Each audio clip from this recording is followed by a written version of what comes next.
आदरणीय प्रधानाचार्य जी, शिक्षिका वर्ग एवं मेरे प्यारे बच्चों, आज हम सब यहाँ पर आज़ादी का अमृत महोत्सव राष्ट्रीय पर्व मनाने हेतु एकत्रित हुए हैं। मैं विद्यालय परिवार की ओर से धात संस्था का स्वागत, वंदन, अभिनंदन करती हूँ। उत्तराखंड के लोक समाज संस्कृति को चरम तक पहुंचाने के लिए धात संस्था निरंतर प्रयासरत है। अतिथि देवो भव की परंपरा को सार्थक करते हुए प्रस्तुत है विद्यालय की छात्राओं द्वारा स्वागत गान।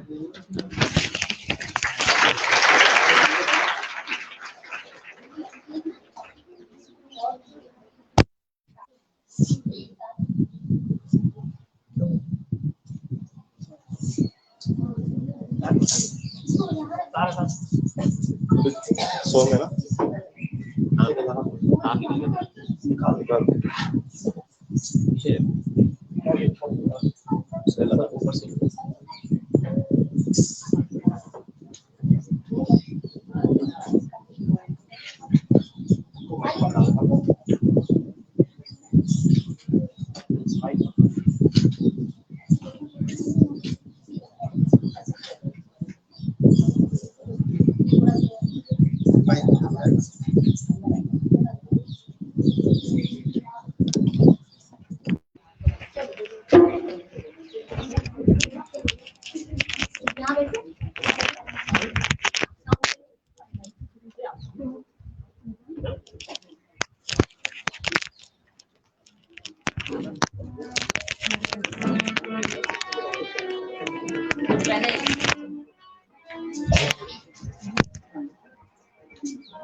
स्वागत बारंबार। बच्चों के द्वारा ये बहुत ही सुंदर प्रस्तुत गान इसके पश्चात अब मैं माननीय आशा डोभाल जी को सादर आमंत्रित करती हूँ। चालू टेबल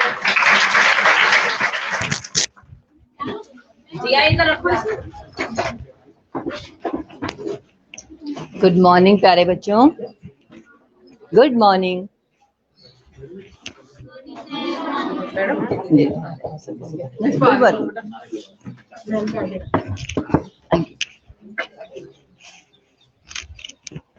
आज यहाँ पर उपस्थित विद्यालय के प्रधानाचार्य जी, विद्यालय का स्टाफ और प्यारे बच्चों, हम धात संस्था की ओर से पहले आप सबका धन्यवाद ज्ञापित करते हैं कि आप सब ने हमें अवसर दिया अपने विद्यालय में आने का और हरेला कार्यक्रम को संपन्न कराने का।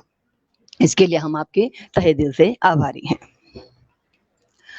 हम हरेला मनाने के लिए, हरेला पर्व मनाने के लिए स्कूल में, आपके स्कूल में उपस्थित हुए हैं। तो सबसे पहले मैं एक नारे से शुरुआत करूंगी,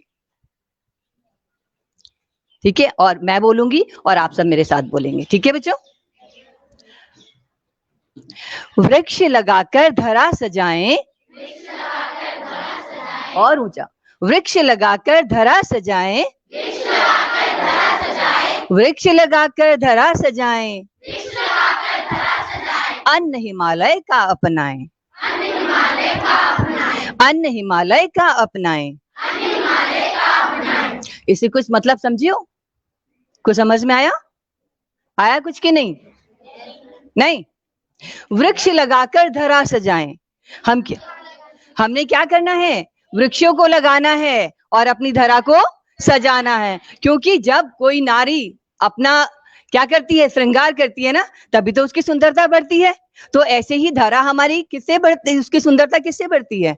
फूल पौधों से, वृक्षों से, फूल पौधों से। हम जितना उसको सजा सकते हैं, हरियाली से, है ना? धरा में हरियाली होगी तो हम सबका जीवन भी हरा भरा ही होगा, क्योंकि हम स्वस्थ रहेंगे। स्वस्थ रहेंगे कि नहीं? ठीक है। तो इसलिए हम अब क्या करते हैं, हरेला पर्व को मनाते हैं। और हरेला पर्व हमारे ये वर्ष जो है 16 जुलाई से, 16 जुलाई से हमारा स्टार्ट होकर के ये हमारा चलेगा 17 अगस्त तक। यानी कि 1 महीना हमने पूरा इसको दिया है कि 1 महीने तक हमें हर विद्यालय में हम जाते हैं, विद्यालयों में कार्यक्रम करते हैं, सब जगह हम बच्चों को बता रहे हैं कि वृक्षों की क्या उपयोगिता है और वृक्ष हमारे लिए कितने जरूरी हैं। साथ ही हमारा जो पर्यावरण दिवस है, पर्यावरण दिवस कब मनाया जाता है? 5 जून को। तो आप क्या समझते हैं, क्या 5 जून को पौधा लगाकर हम सक्सेस कर सकते हैं उसको? क्यों? क्यों बताइए? 5 जून को अगर हमने पौधा लगाया, क्या वो पौधा हरा भरा हो सकता है या नहीं? हो सकता है। कैसे? जरूर देखभाल करेंगे। और लेकिन क्या है कि हम अगर एक पौधा हमने लगाया अपने घर में, तो उसकी हमने देखभाल कर ली, हमने गमले में लगाया, पानी डाल दिया। लेकिन हम किसी विस्तृत स्थान पर अगर हम कई सारे पौधे लगाते हैं और हम देखभाल उसकी नहीं कर सकते हैं, है ना? तो जून का महीना क्या होता है? बहुत गर्म होता है, गर्मी बहुत ज्यादा होती है। और उस जून के महीने में हमारे पौधे जो हैं सारे सफल नहीं होते कि सब पौधे एक साथ हो जाएं। तो हम ये चाह रहे हैं कि 16 जुलाई का माह क्या होता है? बारिशें हो रही हैं अभी, ठीक है? और पौधे लगाने के लिए सबसे उत्तम समय है ये। तो हम क्या चाह रहे हैं कि 16 जुलाई को हम पर्यावरण दिवस क्या करें? घोषित कराएं। हम सरकार से अपील करते हैं कि 16 जुलाई को पर्यावरण दिवस घोषित करें।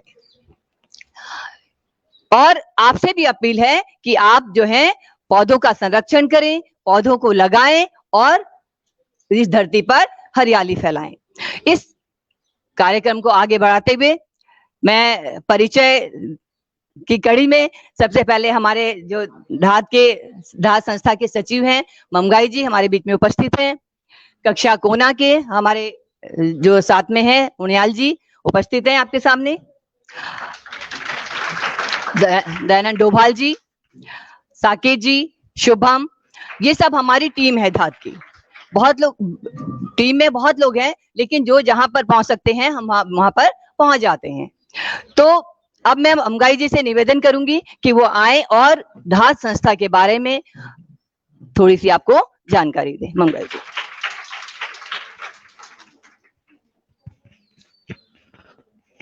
नमस्कार प्यारे बच्चों। आप के स्कूल के सम्मानित प्रधानाचार्य महोदय, शिक्षकगण और बच्चों, आज हम हरेला के महीने में बहुत सारे स्कूलों में घूमते घूमते आपके स्कूल में भी पहुंचे और हम आपको बताना चाहते हैं कि हरेला जो उत्तराखंड का एक प्रकृति पर्व है, यानी कि इस दिन पूरे पहाड़ में पौधे लगाने का, बीज बोने का एक पर्व मनाया जाता है। उसके बारे में अगर आप ढूंढेंगे तो आपको जानकारी मिलेगी। अब तो आपको हरेला की छुट्टी मिलती है ना, तो हरेला की छुट्टी मिलती है। तो हरेला की छुट्टी इसलिए मिली क्योंकि हम इस संस्था की तरफ से सवाल को बहुत साल से उठाते थे कि हरेला एक उत्तराखंड का ऐसा एक त्योहार है जिसमें जो धरती को हरा करने की बात करता है, जिस दिन सब लोग मिलजुल कर अपने अपने घरों के आसपास की धरती में पौधा लगाते हैं और जब वो पौधा लगाते हैं, पौधा बड़ा होता है, कोई वृक्ष बनता है, कोई फसल बनता है, तो हरियाली पैदा होती है। और हरियाली इस दुनिया के लिए इसलिए जरूरी है क्योंकि हरियाली रहेगी तभी हम लोगों का जीवन रहेगा, क्योंकि हरियाली से हमें भोजन मिलता है, हरियाली से हमें ऑक्सीजन मिलती है, हरियाली से ही पानी भी आता है। पेड़ जो आपके बड़े होते हैं वही पानी को खींचते भी हैं। तो इस तरह से हरियाली से हमारा बहुत गहरा नाता है। तो 16 जुलाई जो हरेला है वो एक तरह से हरियाली को पैदा करने का पर्व है। हमने, जैसा आशा जी ने कहा, कि हम चाहते हैं कि ये पर्व तो उत्तराखंड के लोग मनाते हैं लेकिन ये पूरे देश के लोग मनाएं, इसलिए इस दिन को राष्ट्रीय पर्यावरण दिवस घोषित किया जाए ताकि पूरे देश के लोग इस महीने पौधे लगाएं। और उसका कारण मैडम ने बताया, एक सिंपल सा छोटा सा लॉजिक है, वो ये है कि इस वजह अगर पौधे लगाओगे तो उनकी आपको देखरेख कम करनी पड़ेगी। रोज बारिश हो रही है तो पानी उसे ऑटोमेटिक मिल जाता है। बारिश होने के कारण जिस दिन बारिश नहीं भी आती तो भी मौसम में ह्यूमिडिटी रहती है, आर्द्रता बोलते हैं उससे। अगर बच्चे, विज्ञान के बच्चे जानते हैं कि मौसम में नमी रहती है तो इससे पौधों को पानी मिलता रहता है, तो पौधे जीवित भी रहते हैं और हरे भरे रहते हैं। आप लोगों ने, बच्चों ने देखा है ना, आजकल पौधे ज्यादा हरियाली दिख रही है ना, उनमें रौनक दिख रही है ना पौधों में। आपको लगेगा पौधे बहुत अच्छे से ग्रीन से, क्यों? क्योंकि उनको रेगुलर पानी मिल रहा है। तो अगर आप इस वक्त पौधे लगाएंगे तो 3-4 महीने आपको कुछ भी नहीं करना, वो अपने आप ही 3 महीने तक उनको पानी मिलता रहेगा और बच जाते हैं। तो जो इस मौसम में पौधे लगाए उनके बचने की संभावना सबसे ज्यादा है। इसलिए हम चाहते हैं कि हमारे देश में जो उत्तराखंड की परंपरा है पौधा लगाने की हरेला पे, इसको राष्ट्रीय पर्यावरण दिवस घोषित करते हुए इस दिन पौधा लगाया जाए। नंबर 1 बात। और नंबर 2 बात, हम में से बहुत सारे बच्चे, बहुत छोटे बच्चे, ये उत्तराखंड होने के बाद आए बेटा तुम इस दुनिया में, लेकिन उत्तराखंड जो राज्य बना है, जो हम जिस स्टेट में, जिसे हम उत्तराखंड बोलते हैं, ये बहुत स्ट्रगल के बाद बना है। क्योंकि बहुत सारे लोगों ने कहा था कि जो पहाड़ है वहाँ का सिस्टम अलग है, प्लेन्स का सिस्टम अलग है, वहाँ पर अगर आप खेती बाड़ी करेंगे तो बहुत मुश्किल होती है। इसलिए लोगों ने, वहाँ पर बहुत सारी दिक्कत है, इसलिए बहुत सारे लोगों ने पहाड़ छोड़ करके शहरों में बस गए। क्यों? क्योंकि कारण क्या था कि वहाँ दिक्कतें बहुत सारी थी। तो हम चाहते थे कि उन दिक्कतों का सॉल्यूशन मिले। तो वहाँ पर जो खेती बाड़ी की दिक्कतें थी, क्योंकि एग्रीकल्चर नहीं हो पाता था, तो इसलिए हम लोगों ने ये इस राज्य को स्टेट बना। लेकिन हम ये बताते हैं कि स्टेट बनने के बाद भी आज भी बहुत सारे लोग वहां से माइग्रेट करके आ रहे हैं, क्योंकि वहां पर एग्रीकल्चर बिल्कुल नहीं होता है, वहाँ खेती बाड़ी बहुत खत्म हो रही है। और चूंकि वहाँ खेती बाड़ी खत्म हो रही है तो इससे क्या हो रहा है, 2 नुकसान हो रहे हैं। एक तो वहां पर क्या होता है कि वो लोगों को शहर में आना पड़ रहा है, सारे लोग शहर बहुत भर जा रहे हैं, देहरादून में बहुत पॉपुलेशन बढ़ गई। तो हम चाहते हैं जो वहाँ लोग वहां रह रहे हैं वो वहां रहें, लेकिन वो तभी तो रहेंगे जब वहां कुछ कमा पाएंगे। भूखे तो नहीं रहना उनको भी तो कुछ कमाना है। तो उनके कमाने के लिए बेटा जरूरी है कि जो वो कर रहे हैं काम, जो वो खेती बाड़ी कर रहे हैं, उसमें उनको कुछ इनकम मिले, उनकी खेती बाड़ी चलती रहे। तो इसलिए हमारा अभियान ये भी है कि अन्य हिमालय के अपनाएं। हम चाहते हैं कि सभी लोग पहाड़ के जो पैदा होने वाले अनाज हैं उनको अपने भोजन में शामिल करें। एक तो इसलिए ताकि वहाँ के जो लोग खेती कर रहे हैं उनको सपोर्ट मिले, ये तो छोटी बात है। लेकिन उससे भी बड़ी बात यह है कि आप सब गूगल की दुनिया के सब बच्चे जानते हैं, आज की तारीख में ढूंढेंगे तो जो पहाड़ के अनाज पैदा होते हैं वो हमारे स्वास्थ्य के लिए भी बहुत शानदार होते हैं, क्योंकि ऑर्गेनिक होता है, वहाँ फर्टिलाइजर नहीं होता, वो मिलेट, वो सुपर फूड माना जाता है दुनिया में। आज की तारीख में उत्तराखंड में पैदा होने वाला कोदा जापान में जाता है, बच्चों को सेरेलैक के तौर पे खिलाते हैं। तो यानी कि जो पहाड़ में होने वाला अनाज है उसकी बहुत अच्छी वैल्यूज है, इसलिए भी आप उसे अपने भोजन में शामिल करें। तो हमारी 2 अपील है। एक तो पौधे तो अपने लगा रहे हैं, वो सारी दुनिया कह रही है अब हरेला पौधा लगाने का फेस्टिवल हो गया, लेकिन पौधा लगाने के साथ पहाड़ के अनाज को अपने भोजन में शामिल करें। और अगर आप उसे शामिल करेंगे, ये तय बात है कि आपको बहुत अच्छे मिनरल्स, अपने बहुत स्टार्च, कैल्शियम की मात्रा खाने को मिलेगी। एक तो यही बात है। और जिस तरह से आप छोटे छोटे बच्चे हो, अगर आप सब लोग पौधा लगाने के साथ उसकी देखभाल भी करोगे तो उससे अच्छी बात ये होगी कि जब आप स्कूल को छोड़ के जाओगे तो आप देखोगे वो पौधा बड़ा हो गया।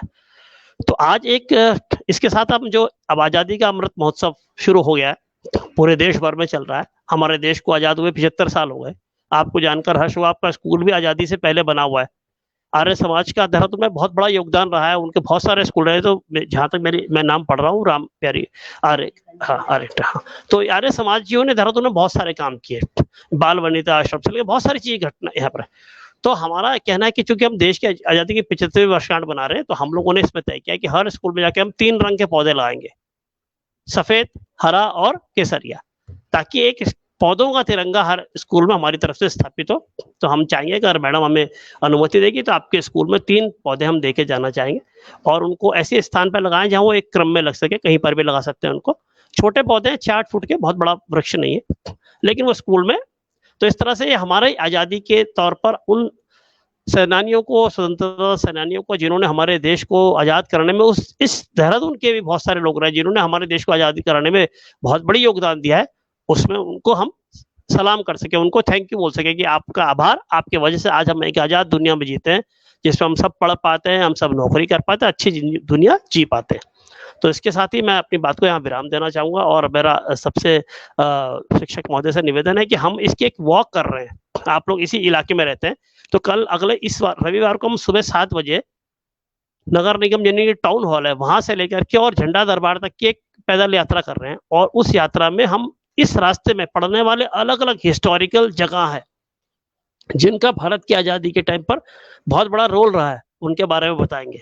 जैसे कम लोगों को मालूम होगा, जो बाल वनिता आश्रम है ना बेटा, यहाँ पर इसकी नींव गांधी जी ने रखी थी। देहरादून में एक ही ऐसा स्थान है जिसकी नींव का पत्थर महात्मा गांधी ने रखा है। जब सुभाष चंद्र बोस देहरादून आए थे, उन्होंने टाउन हॉल के सामने जो ग्राउंड है वहां पर उन्होंने अपनी रैली को संबोधित किया था। जब रॉलेट सत्याग्रह, यानी पहला सत्याग्रह गांधी जी ने करा, उसकी मीटिंग झंडा दरबार में हुई थी। ऐसे बहुत सारी इंटरेस्टिंग चीजें हैं जो आपके आसपास हो रखी है। मुझे लगता है इस स्कूल की भी कोई घटना होगी, तो हम उन सबको शामिल करते हैं, बातचीत करेंगे। अगर आपके पास भी कोई इन्फॉर्मेशन है, आपके पास भी है, तो आप जरूर बताइएगा। संडे को हम सुबह 6:30 बजे आएंगे। तो इसलिए हम आजादी के अमृत महोत्सव में अपनी भूमिका निभाते हुए और एक अच्छे देश को बनाने के लिए, अच्छी दुनिया को बनाने के लिए हम काम करेंगे। तो मैं एक नारे के साथ अपनी बात समाप्त करूंगा, और नारा है कि हम सब चाहते हैं कि हमारा देश हरा भरा रहे। हरा भरा का मतलब क्या है? संपन्न, खुशहाल, हर घर में अच्छे नौकरी हो, अच्छा रोजगार हो, वो लोग खुश हो। तो नारा है हमारा कि जो हरेला में हम नारा दे रहे हैं पूरे देश को, उत्तराखंड का, कि नारा है सुनो हरेला का संदेश, हरा भरा हो मेरा देश। सुनाई दे रहा है? पीछे तक सुनाई दे रहा है? सुनो, मैं बोलूंगा सुनो हरेला का संदेश। संदेश तो जोर से जाना चाहिए, हल्के से तो जाएगा नहीं। ठीक है, सुनो हरेला का संदेश, सुनो हरेला का संदेश, सुनो हरेला का संदेश, हरा भरा हो मेरा देश, हरा भरा हो मेरा देश, हरा भरा हो मेरा देश। अब इस देश को हरा भरा करने के लिए आपने भी अपना योगदान देना है, पौधे लगाने, उनको वृक्ष बनाना है। और जिस तरह से हमारी पिछली पीढ़ी ने हमको इतनी अच्छी हरियाली दी है, जिसके कारण आपको ऑक्सीजन मिलता है, हमारी भी जिम्मेदारी है अगली पीढ़ी को अच्छी हरियाली सौंपें, पौधों को लगाएं, उनको बड़ा करें, उनका संरक्षण करें। तो बच्चों की भी जिम्मेदारी, शिक्षक महोदय से भी निवेदन, वो भी ऐसा करें। और अगर इर्द गिर्द आपके कोई ऐसा पैच है जहां पर ज्यादा पौधे लग सकते हैं, आपको लगता है कि हम इसमें मदद करना चाहेंगे, तो आप हमसे संपर्क कर सकते हैं, हम आपको अवश्य मदद करना चाहेंगे। धन्यवाद।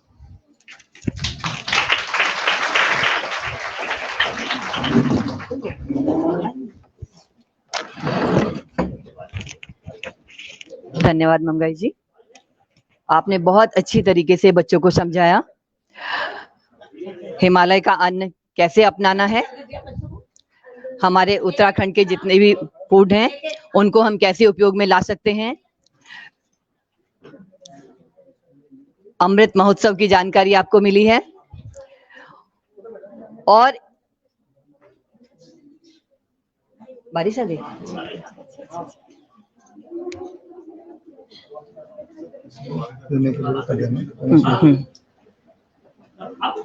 इन सब चीजों की जानकारी आपको उनियाल मंगाई जी ने दी है।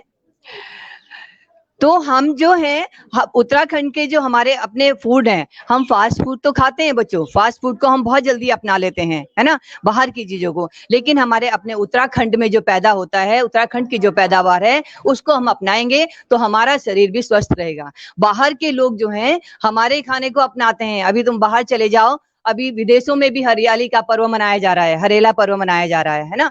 तो हम तो उत्तराखंड में रहते हैं, तो हमें तो ये हरेला पर्व के साथ साथ हमारे जो खेतों में अन्न उत्पन्न होता है उसको भी अपनाना चाहिए। जैसे एक छोटा सा उदाहरण दूंगी, हम ढोकला खाते हैं बच्चों, खाते हो ना? तो हम ढोकला बनाते हैं, किससे बनाते हैं? सूजी से, बेसन से, है ना। तो लेकिन अभी ये हमारे यहाँ पर क्या पैदा होता है? झंगोरा पहाड़ में, है ना, उसका भी ढोकला बनाकर देखिए आप। झंगोरा, उसको रात को भिगा दीजिए और सुबह उसको पीसिए, और बाकी जो सब उसमें हम जो भी हम सामान उसमें डालते हैं वैसे ढोकले में वो डालकर देखिए, बहुत बढ़िया बनेगा, आपको टेस्ट भी आएगा और वो आपके शरीर के स्वास्थ्य के लिए लाभकारी भी होगा। एक बार प्रयोग करके देखिए, विज्ञान में तो प्रयोग होते रहते हैं, है ना, इसको भी घर में अपने प्रयोग करके देखिए। तो इसी क्रम में अब हमारे जो कार्यक्रम जो हमारा चल रहा है, आज इस विद्यालय में हमारा कक्षा कोना का भी स्थापित होना था। बहुत समय से ये चल रहा था कार्यक्रम की करना है, तो आज हमने सोचा कि दोनों काम हमारे हो जाएंगे, हरेला का पर्व भी मनाया जाएगा और कक्षा कोना का भी स्थापित हो जाएगा। तो इस कार्यक्रम को आगे बढ़ाते हुए मैं उनियाल जी से निवेदन करूंगी कि वो आए और अपने शब्दों में बच्चों को आशीष भी दें और हरियाली के पर्व के विषय में भी कहें और कोना कक्षा का भी साथ।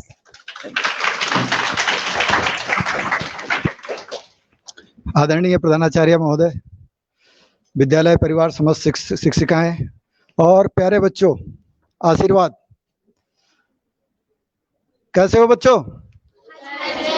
ठीक है। तो अभी मैडम ने बात की एक कोना कक्षा के कार्यक्रम की, ठीक है ना। तो कोना कक्षा का कार्यक्रम हमारा विद्यालयों के लिए एक कार्यक्रम है जिसमें कि हम बच्चों को कुछ उपयोगी पुस्तकें भेंट करते हैं, ठीक है ना। तो ये हमारा पूरे उत्तराखंड में चलता है और इस समय 550 विद्यालयों में पूरे उत्तराखंड में ये स्थापित हो चुके हैं कोने, जिसमें कि और ये जो है ये सारे कोने जो है समाज के किसी न किसी व्यक्ति के द्वारा स्थापित किए गए। हमारा इसमें प्रयास ये है कि समाज स्कूलों से जुड़े, समाज स्कूलों की तरफ देखे, क्योंकि एक सामान्य सी प्रक्रिया देखी हमने कि समाज स्कूलों के प्रति उदासीन रहता है, सरकार, खासकर सरकारी स्कूलों के प्रति। वो सोचते हैं कि सरकारी स्कूल है, सरकार चलाएगी और सरकार ही सब कुछ देखेगी। तो समाज के प्रति थोड़ा सा हमने उसमें एक जागरूकता की कि हम अपनी तरफ से विद्यालयों में क्या कर सकते हैं। तो हमने इस कोना कक्षा कार्यक्रम को समाज के सहयोग से चलाना शुरू किया और 550 विद्यालय हैं, तो 550 कोनों में 550 लोग अलग अलग तरह से इससे जुड़े हुए हैं और ये कार्यक्रम हमारा निरंतर जारी है। इसी क्रम में आज आपके विद्यालय के लिए भी श्रीमती पुष्पा खंडूरी जी हैं, जो कि रिटायर्ड प्रिंसिपल रही हैं, उन्होंने डोनेट किया हुआ है। उनका आने का था लेकिन शायद बारिश हो गई और थोड़ा सुबह सुबह का भी समय था, तो शायद ना आ रही हो। तो उनकी तरफ से हम आपको जो है, तो इसमें हम आपको एक रैपिडेक्स इंग्लिश स्पीकिंग कोर्स और एक साहित्य की किताब शुरू में दे रहे हैं और बाकी हर महीने आपके पास सामान्य ज्ञान दर्पण की एक पत्रिका अगले महीने से शुरू हो जाएगी। वो डायरेक्ट आपके पास दिल्ली से आएगी, उसका हम सब्सक्रिप्शन कर देंगे आपके विद्यालय के नाम से और वो आपके पास दिल्ली से आएगी। तो मैं चाहूंगा कि प्रधानाचार्य महोदया इस कोना को स्वीकार करें और ममगाई जी से आग्रह करूंगा कि आप भी जरा इधर आएं और थोड़ा सा मंच पर आएं और कोना कक्षा समर्पित करने में सहयोग करें।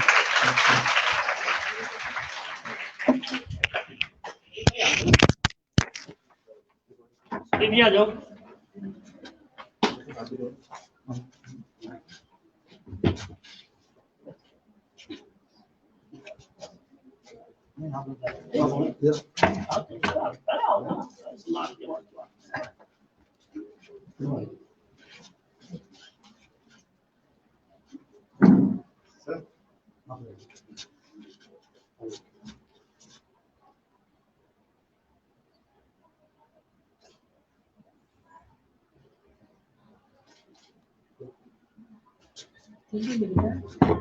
वो भी उसको भी हम भी आओ ना यार, कैमरे में आप हमेशा बीच में घुस जाते हैं, बीच में रोकना नहीं चाहिए। हाँ, जिम्मेदारी देंगे तो पूरा निभाओ पड़ेगा।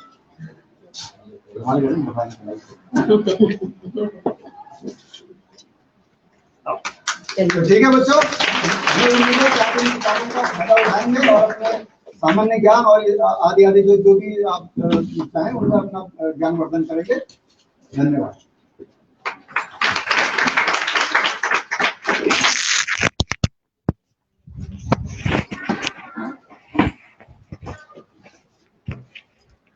धन्यवाद दुनियाल जी, आपने बच्चों के ज्ञान के लिए, ये देखिए बच्चों किताबें आपके पास पहुंच चुकी हैं, कक्षा कोना का आपके विद्यालय में स्थापित हो चुका है।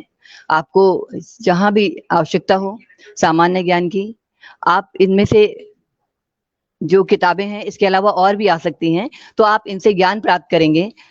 और वैसे तो आपके अध्यापक हैं ही हैं, आपके अध्यापक से ज्यादा ज्ञान कौन दे सकता है ना। गुरु ब्रह्मा गुरु विष्णु गुरु देवो महेश्वर, गुरु साक्षात परम ब्रह्म तस्मै श्री गुरुवे नमः। इसी क्रम को आगे बढ़ाते हुए मैं डोभाल जी से निवेदन करूंगी कि वो भी आए और हरियाला पर्व की बच्चों को जानकारी दें।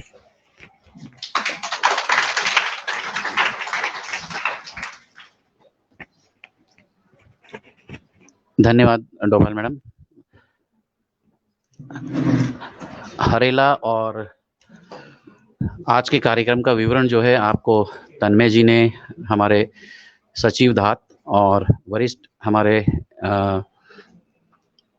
साथी जो गणेश उनियाल जी ने आपको बता दिया है। मैडम ने, डोभाल मैडम ने भी काफ़ी आपको कुछ बताया है, तो आप लोग इस बात को सब समझ गए हैं।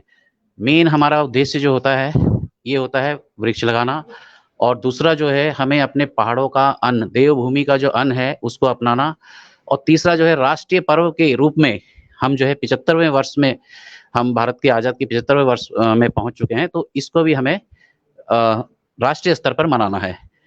उत्तराखंड में जो है हमने हरेला के जो है द्वारा जो है हमने आप लोगों की एक छुट्टी जो है ये भी करवा दी गई है पिछले दिनों। तो हम चाहते हैं कि राष्ट्रीय स्तर पर भी जो है इस त्योहार को मनाते हुए एक राष्ट्रीय स्तर पर भी छुट्टी मनाई जाए।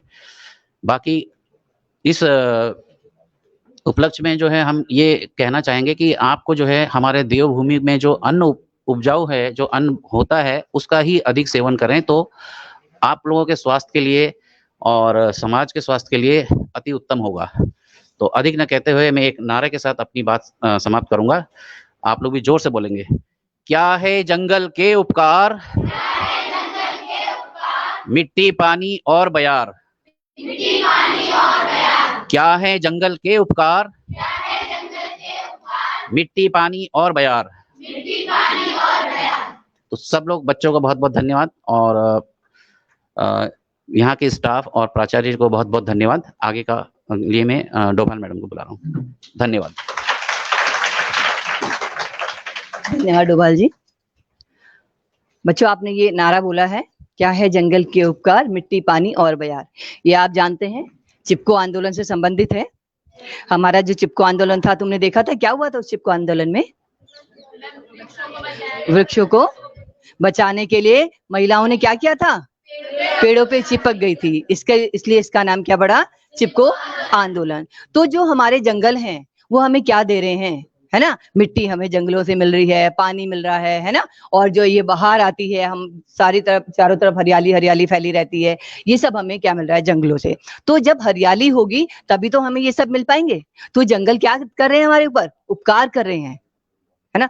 और हमको क्या कर रहे हैं? हमारे अच्छे जीवन के लिए, कि हम स्वस्थ रहें, अच्छे रहें और अपनी जिंदगी को बहुत अच्छे तरीके से जीते रहें। अब मैं आमंत्रित करती हूँ श्री सुदीप जुगरान जी को कि वो भी आए और अपने 2 शब्दों के साथ कार्यक्रम को शुभारंभ करें।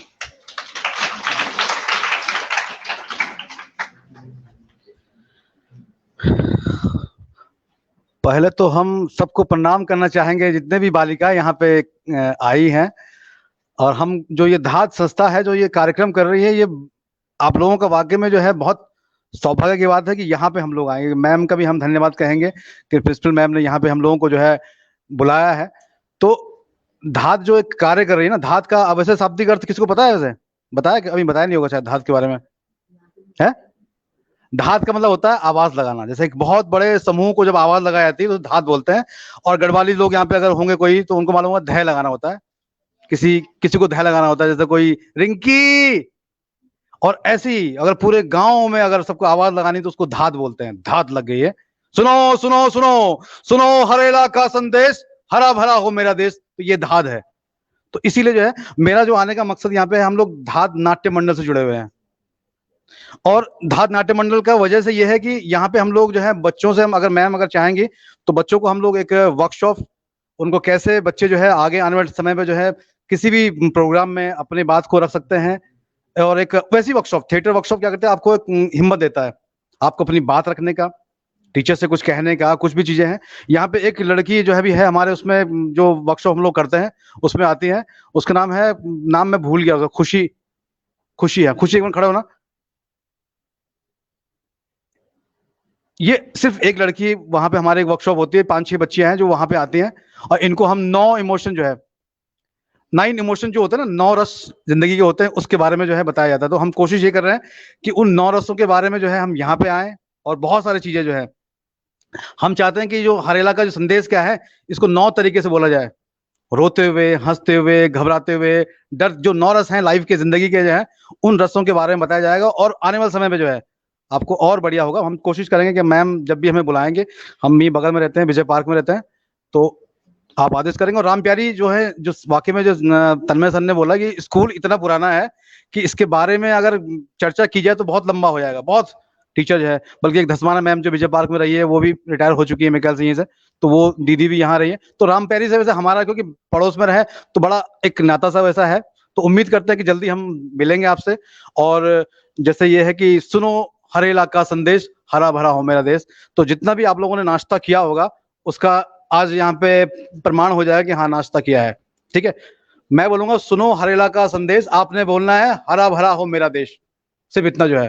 तो मेरी आवाज से ऊंची आवाज होनी चाहिए, सुनो हरेला का संदेश। ठीक है मैडम, आवाज ठीक है या और है? बहुत बढ़िया। तो मैम ने भी कह दिया है, तो इसी को जो है देखो, अब ये है ना, सुनो हरेला का संदेश जो है, तो आपने हंसते हुए बोलना है सुनो हरेला का संदेश, यही है। तो मिलते हैं जल्दी और कुछ नए प्रयोग करेंगे। और धाद संस्था तो हमेशा कुछ प्रयोग करती रहती है, तो हम उम्मीद करते हैं आपसे मिलेंगे। और इस स्कूल से जो है जुड़ने का मतलब ये है कि हम जड़ों से जुड़ रहे हैं। ये सबसे पुराने स्कूल में आता है, तो हमने जड़ों को ढूंढ लिया है। धाद संस्था वही कोशिश कर रही है कि जड़ों तक पहुंच रही है। तो उम्मीद करते हैं कि इसी कड़ी में हम जल्दी मिलेंगे। जय हिंद, जय भारत, जय उत्तराखंड। Thank you.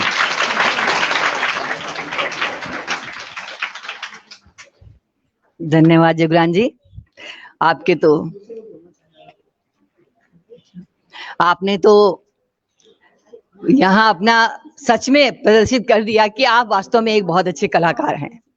और जो 9 रसों की जानकारी भी आपने बच्चों को दी है, और ये बहुत अच्छा काम है कि आप चाह रहे हैं कि भाई बच्चों को आप सिखा सके कुछ। जो भी बच्चे उत्सुक हों, आपके विद्यालय में अध्यापक अगर आप उत्सुक हों, तो आप जो है एक वर्कशॉप यहाँ कर सकते हैं। इसके लिए जरा जुगरान जी के लिए जोरदार ताली बजाइएगा।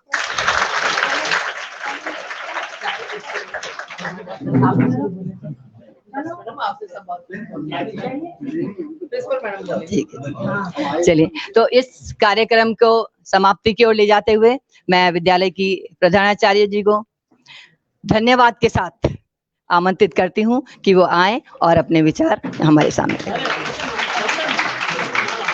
अच्छा मैम, बैठिए। अच्छा, नमस्कार। नहीं, कोई नहीं।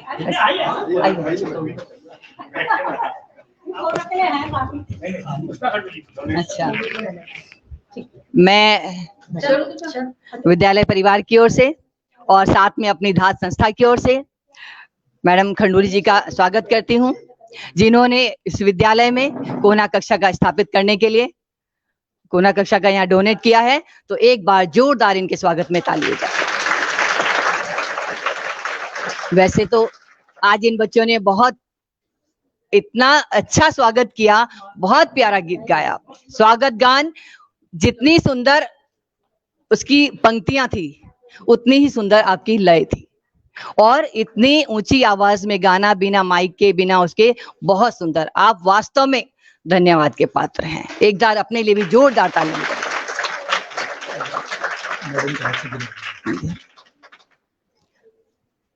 अब हमारा ये, मैं चाहूंगी कि खंडूरी मैडम आए और इस विद्यालय में जो है कोना कक्षा का स्थापित करें, अपने हाथों से इस विद्यालय को डोनेट करें।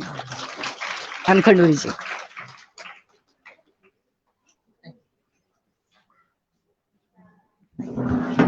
निहाल जी, मंगल जी, आप मैम आप भी आइए।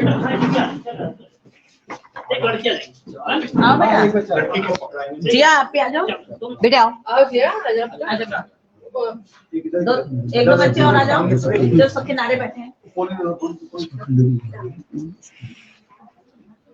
आगे हो जाओ जी मैम।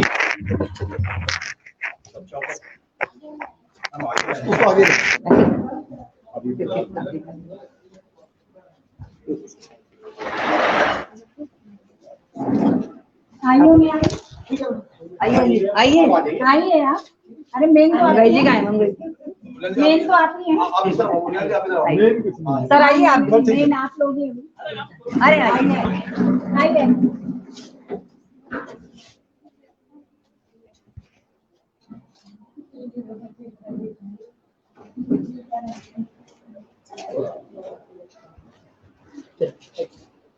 एक ये कोना कक्षा तो बाहर निकाल दीजिए। थोड़ा सा इस तरफ नहीं, हाँ इसको ऐसा पकड़ लीजिए बेटे, आप मैम, आप भी आइए आगे बस। हाँ ऐसे आ जाओ बेटा, आप इधर आ जाओ। एक सेकंड, आ रही है? छूटने नहीं चाहिए। आप भी आओ।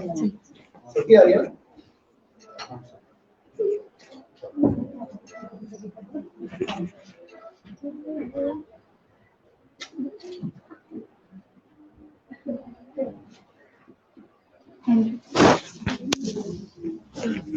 थैंक यू सबको।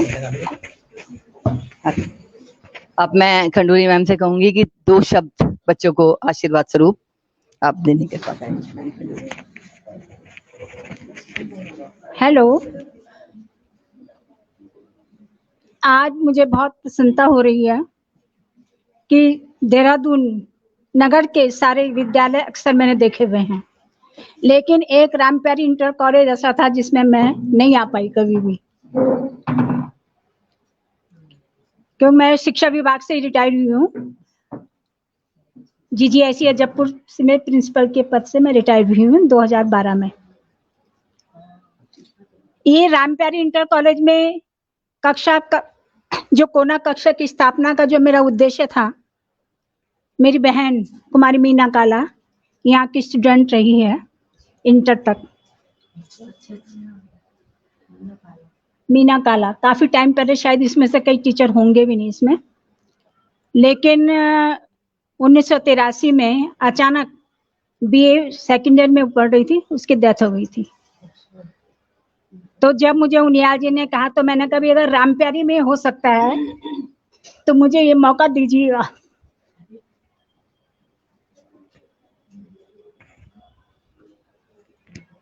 तो ये धात संस्था की ओर से यहाँ पर आने का मुझे मौका मिला,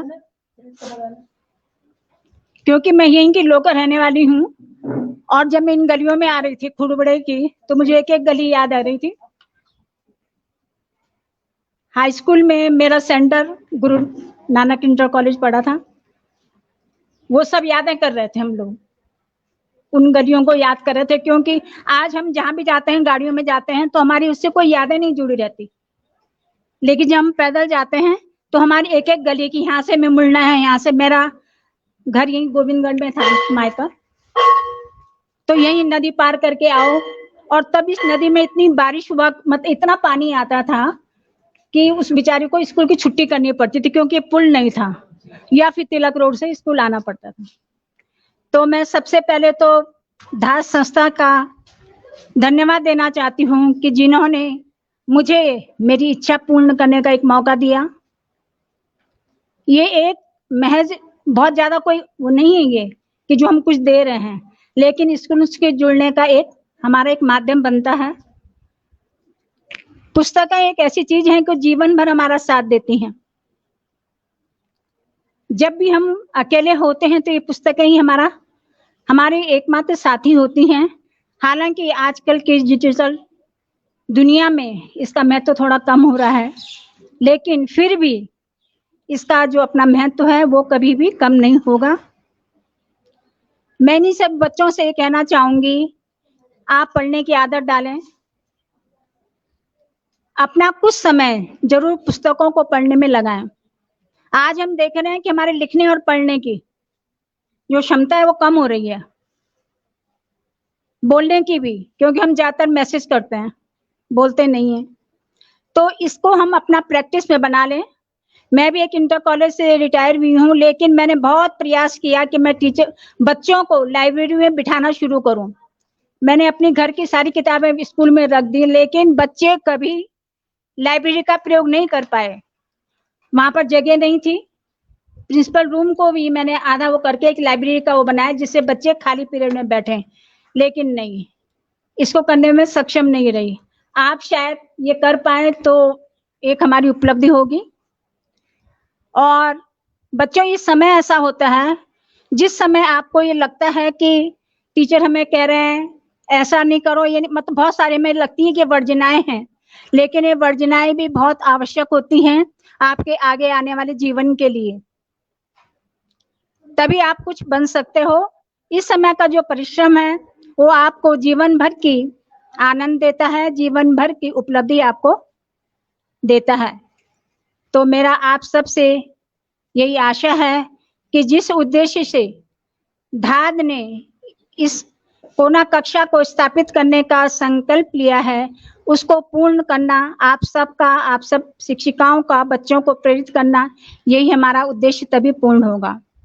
मैं अभी कुछ समय पहले, 1-2 महीने पहले मैंने उनियाल जी से बात की थी कि मुझे लगता है कि इंटर कॉलेज में ये किताबें बहुत कम हैं, कुछ भी नहीं है इसका, तो इसकी थोड़ा हम इसका जो संख्या है कुछ बढ़ाएं, इसका पैसा कुछ हम करें, क्योंकि 1-2 किताबों से बहुत ज्यादा हमारी शुरुआत है ये, तो ये अच्छा हो कि हम इसमें और ऐड करें।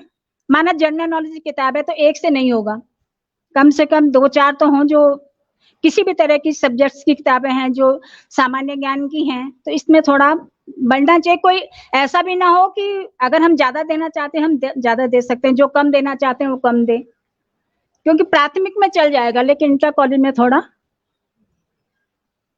इसकी संख्या बढ़ेगी। तो मैं आप मतलब ये सुझाव इस मंच के माध्यम से देना चाहूंगी। और धात का तो आजकल ये चल रहा है हरेला कार्यक्रम, हालांकि मैं इनके सब चीजें पढ़ती रहती हूँ लेकिन आ नहीं पाती, क्योंकि मेरे साथ कल भी मैं इस स्थिति में, जब उनियाल का मेरे लिए फोन आया, मैं उठ नहीं पा रही थी, मेरे कमर में बहुत दर्द था, तो मैंने कहा सुबह जैसी स्थिति होगी तब बताऊंगी। मैंने कहा कि हाँ मैं जरूर आऊंगी, लेकिन आज मेरी स्थिति ठीक थी तो मैं आ पाई। तो हम मन से जुड़े हुए रहते हैं लेकिन शारीरिक रूप से, सक्रिय रूप से प्रतिभाग नहीं कर पाते, इसका मुझे बहुत खेद रहता है कि जो हम इतने लोगों से मिलने से वंचित हो जाते हैं, वो हम उस सुख को हम अनुभव नहीं कर पाते। आप सबका बहुत बहुत धन्यवाद। एक जो भी आपका हरेला ये कार्यक्रम यहाँ पर होगा, ऐसा नहीं है कि शिक्षा विभाग में या विद्यालयों में पहले वृक्षारोपण नहीं हुआ। हम याद करते वो समय जो हमारा सीआर में लिखने का एक लक्ष्य होता था कि इतने वृक्ष हमें अपने ब्लॉक में लगवाने हैं, और शायद अगर वो वृक्ष जीवित होते तो आज यहाँ जंगल खड़े हो जाते, कहीं लगाने की जरूरत नहीं थी। हम लगाते हैं लेकिन लगाने के बाद हम उसकी कभी देखभाल नहीं करते। लगा है तो हम जिस परिसर में रहते हैं हम उसकी भी देखभाल नहीं करते, दूर की बात। तो हम जितने पौधे लगाएं उतने हम उनकी देखभाल करें, उनको हम चाहे हम कम संख्या में लगाएं लेकिन वो जीवित रहें, ये हमारा एक प्रयास होना चाहिए। इन्हीं शब्दों के साथ मैं आप सबका, इस विद्यालय परिवार का और धात के आए हुए हमारे साथियों का सबका स्वागत करती हूँ, अभिनंदन करती हूँ और धन्यवाद देती हूँ कि आपने मुझे ये मौका दिया। धन्यवाद।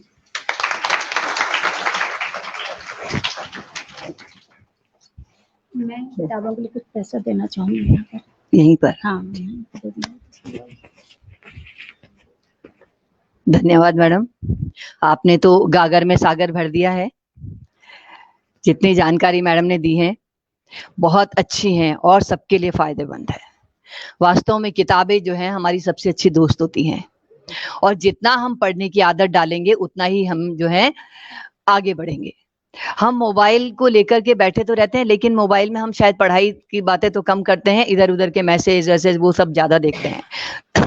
तो किताबों से हमें जितना ज्ञान मिलता है, क्योंकि बहुत सारी चीजें ऐसी होती हैं जो आपको मोबाइल में नहीं मिलेंगी, लेकिन पुराना इतिहास जो है वो सब आपको जो है किताबों में मिलेगा। और किताबों में प्रेरक भी होते हैं, प्रेरक प्रसंग भी होते हैं, उनको अगर हम पढ़ेंगे तो अपने जीवन को, क्या पता किस बच्चे के दिमाग में आ जाए कि मैं इनके जैसा बनना चाहता हूँ, है कि नहीं।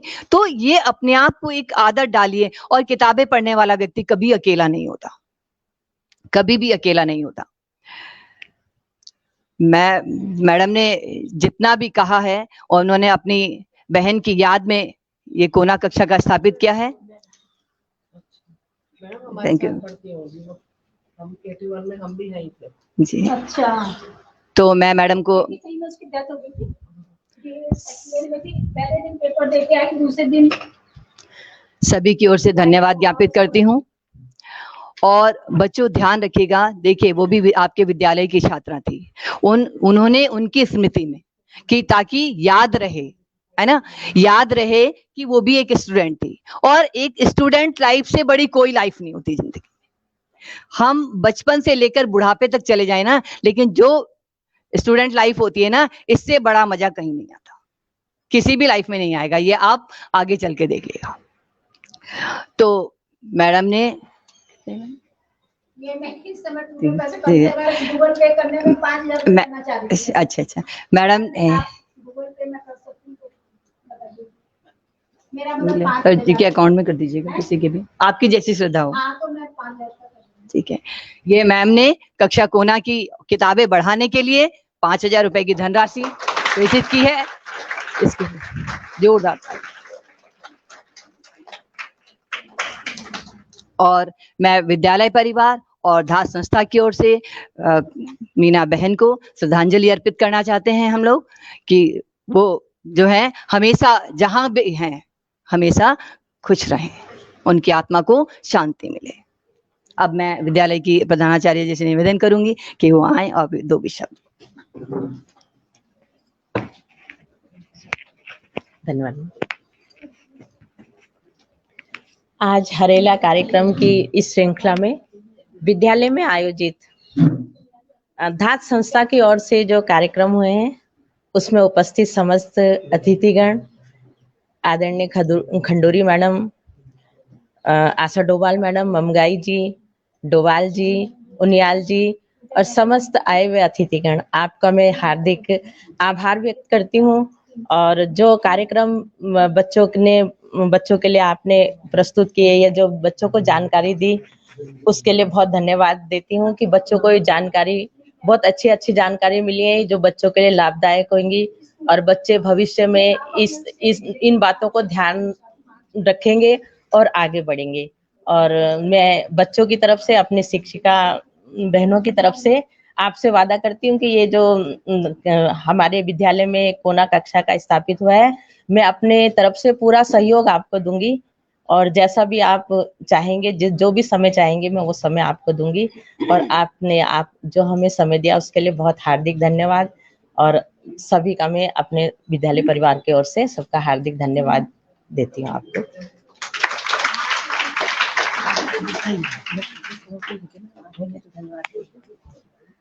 हो गया? आप अपनी डिमांड बता दीजिए।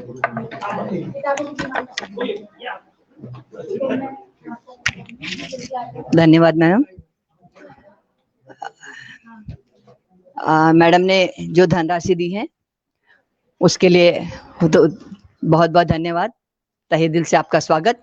और मैं विद्यालय के प्रधानाचार्य से निवेदन करूंगी कि जो भी पुस्तकें आपको चाहे विद्यालय में उपलब्ध आप चाहते हैं कि इसकी आवश्यकता है, ये होनी चाहिए, तो आप उसकी डिमांड दे दीजिएगा और उनियाल जी जो है 1 हफ्ते के अंदर अंदर उनकी व्यवस्था कर दी जाएगी, आपके विद्यालय में पहुंचा दी जाएगी बॉक्स। इसी के साथ आज का हमारा ये कार्यक्रम यहाँ पर समाप्त हम करते हैं और बार बार हम आपको धन्यवाद देते हैं कि आपने हमको विद्यालय में आमंत्रित किया, हमारे कार्य की सराहना की कि धात संस्था बहुत अच्छा कार्य कर रही है। इसीलिए आह्वान करते हैं सबका कि वृक्ष लगाएं और धरा को सजाएं। और हम इस विद्यालय में 3 रंग के पौधे हम यहाँ लगाना चाहेंगे, और वो पौधे जो हैं हमेशा आपको धात संस्था की याद दिलाते रहेंगे। Thank you.